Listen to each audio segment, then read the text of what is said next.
anywhere. We've got an enormous hour of earnings ahead for you. Apple, Alphabet, Microsoft, and Visa. Those are the headliners, and that's not all. Starbucks and Mondelez also set to report, give us a good read on the consumer. We'll break down all those numbers as soon as they are released for you. Plus, we will speak exclusively with the CEO of Mondelez about his results before he even speaks with analysts on the conference call. I have a feeling there will be Oreos in his shot. There always are.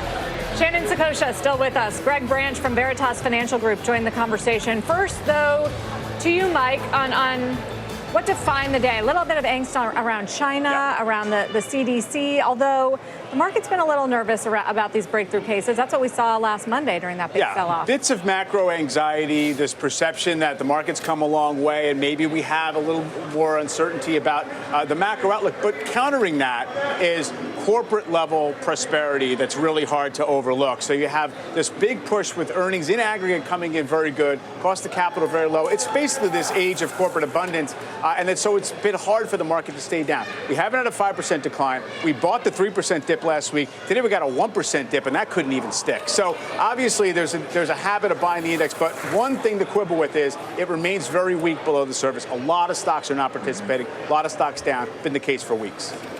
Shannon, what do you do with the tech names? I mean, do you take an opportunity like today to buy more into these earnings? I know it's a little late now. We're about to get a bunch of them. Amazon, though, is still coming in later in the week. So is Facebook. What do you do with those names? They've been so hot lately. Yeah, but if you think about this uncertainty that you just mentioned, Sarah, and what this period that we're going into over the next couple of months, this corporate level confidence, it's like CEOs versus the consumer. And so even if the consumer feels, perhaps a little bit more apprehensive as we go over the next couple of months with the rise in Delta cases and potentially going back to being masked, CEOs are really confident, and that translates to enterprise spend. And so I think that this is a great opportunity if you've moved out of these, if you got spooked out of growth earlier this year when value was roaring. It's a great time to be able to buy some of these names because it's going to perform well over the next year. It is a question, Greg, about how the economy is going to act in the face of this Delta variant. We got a consumer confidence number today that was the best read since February 2020, pre-pandemic, even with all the headlines and the surges in cases of Delta in this country. How are you evaluating it, and does it shape your market outlook? Yeah, that doesn't surprise me because my primary concern with the variant is actually global and not domestic. And when I say global, I'm looking at countries that were early in terms of containing the initial wave, but then let their eye off the ball in terms of getting up the vaccination curve. So when you look at some of our suppliers and trading partners, they're down in the mid-teens, some of them down below 5% in terms of their vaccination rate. That could cause a problem for supply chains. And if that causes a problem for supply chains, we'll continue to see the inflationary pressures that we've seen over the last few months, and they will intensify and become more acute than we ever envisioned. That is the problem to me with the Delta variant, not so much a domestic one. But in terms of the stocks, this is largely what I expected to see blowout second quarter numbers. I think we'll continue to see blowout third quarter numbers for many of the names that we've mentioned as well, given that consensus has largely underestimated the earnings power well below what we saw in 2019 in some cases for some of these companies. Hey, Shannon, I don't want to overlook another story that we have been following to some extent, which is the continued, let's call it, crackdown by the Chinese authorities on many of their technology companies, whether it be from an antitrust perspective, whether it be from a social good perspective, or a capital raising perspective.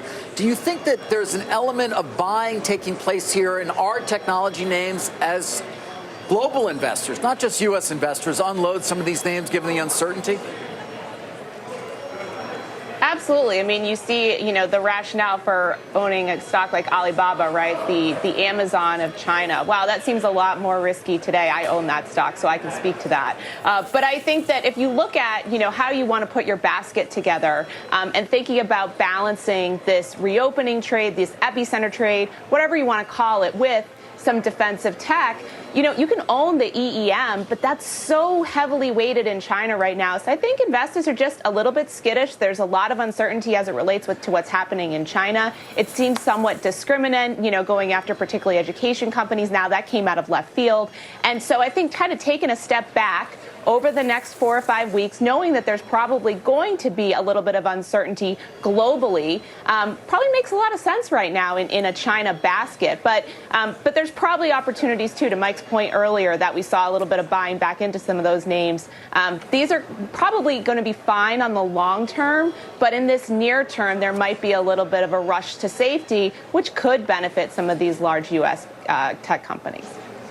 Yeah, Microsoft is out. We'll get to that in a moment with John Fort. The stock is down 2% or so, Mike. Just in terms of the China ripple effects, where do you see it potentially showing up?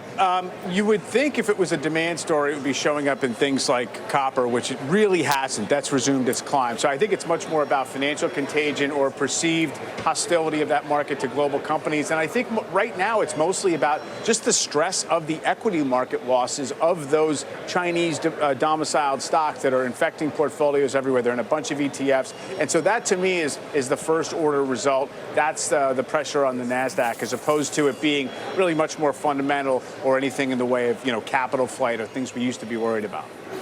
Greg, let me get to you. We're about to get the slew of earnings we've been talking about. I think Microsoft is out, but we're still waiting Apple and Alphabet. Any of those three giant tech names that you prefer over the other?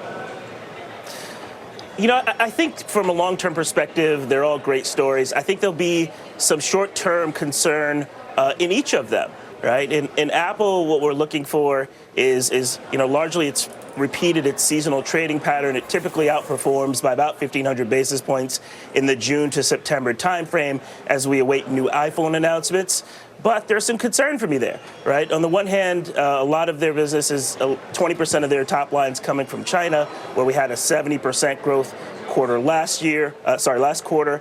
It remains to be seen if we're going to keep up that pace of growth. Remains to be seen if we're going to keep ASPs high as the early adopters in the iPhone 12 5G platform, typically willing to pay higher prices. So sorry to cut you off. I do want to get to those Microsoft numbers, though, because the stock is down 3% after hours. Let's get to John Fort. We'll come back to you on the other side. John.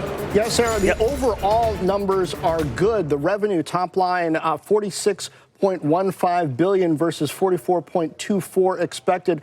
Earnings per share, non-GAAP, $2.17 versus $1.92 expected. And then even when you look at the Azure line, we were talking about whether it's 42% growth or it's 45 and change growth that the street was looking for. Well, Microsoft turns in 51%, which is even stronger than that. But there are some downsides. Remember, I was talking about the PC business, the trouble with components there. The Windows OEM number is down 3%. Xbox, another piece of hardware that's been difficult to keep in supply, down 4%. Surface revenue, which is a small business but reflects some of that hardware difficulty, is also down 20%.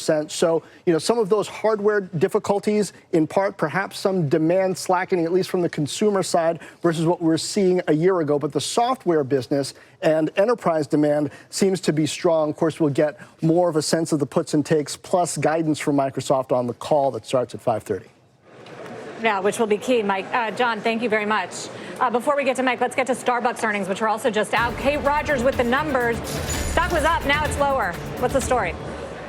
Hey, Sarah. So this is a strong Q3 here. Beats basically across the board for Starbucks. Adjusted EPS coming in at $1.01 compared to estimates of 78 cents. Revenue $7.5 billion above the 7.28 billion analysts were expecting. Global comps up 73%. That's a beat. America's up 84%. That is a beat. U.S. same-store sales for the quarter up 83%, driven by an 80% increase in comp transactions and a 1% increase in average ticket. International comps up 41%, and also China, the second home market for Starbucks, seeing same-store sales growth up 19% for the quarter. A bit more color on the U.S. business. Same-store sales up 10% on a 2-year basis. Beverage innovation, it's particularly cold beverages, continuing to perform well here, accounting for nearly 3/4 of beverage sales in the U.S. in Q3. Mobile Rewards members grew to a record 24.2 million. That's up 48% year on year. And the company also introducing some Q4 2021 guidance. Global comp store sales growth of 18 to 21%. Americas and U.S. comp store sales growth of 22 to 25%. International comp store sales growth in the mid to high single digits. and also China comp store sales growth roughly flat. The conference call kicks off at 5 p.m. and we'll bring you any other updates between now and then. Back over to you. Kate Rogers. Kate, thank you. Kevin Johnson calling it the great human reconnection, which I sort of like better than the reopening. And don't miss a First on CNBC interview with Starbucks CEO Kevin Johnson tomorrow on Squawk on the Street. That's going to be good. Though I do want to turn, Mike, to you on Microsoft, because the reaction after hours is that stock is lower despite really strong numbers from Azure and across the main top line, bottom line. Tough to punch too many holes in the actual results. It's typically the case. Probably just shows you a little bit how tightly the stock was stretched going into it. And of course, Microsoft does give guidance on the call. That could mitigate the response. We don't really know how enthusiastic they are. But based on the average margin of all companies beating right now, it was in the zone. And so I don't think it was necessarily over and above what you might have already been expecting out of Microsoft. But otherwise, not a lot of blemishes there.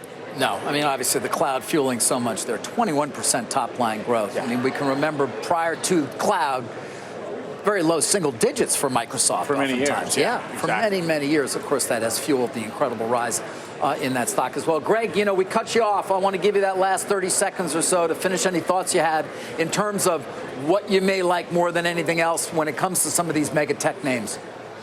Sure. Microsoft is a core holding. I want to look at those operating margins and see if they match the 4% growth we saw last quarter. In terms of Google, not a lot to quibble with here, but we will certainly be focused again on that operating margin. They surprised by about 1,000 basis points last quarter. The community will want to see if that was durable, if there's going to be some retrenchment there. It might provide some fodder for some weakness there. Apple, as I was getting back to, we want to see whether or not China will be a drag. We want to see whether or not ASPs will be a drag. Stock's trading pretty rich at 29 times forward. A lot of risk there at that valuation. There you go. You hit them all for us. Greg Branch, thank you very much. Shannon Sakosha will be back later to help us break down those Apple earnings. Thank you both, though, for being here. We are still awaiting results from Alphabet, but Mondelez just announcing its earnings. Up next,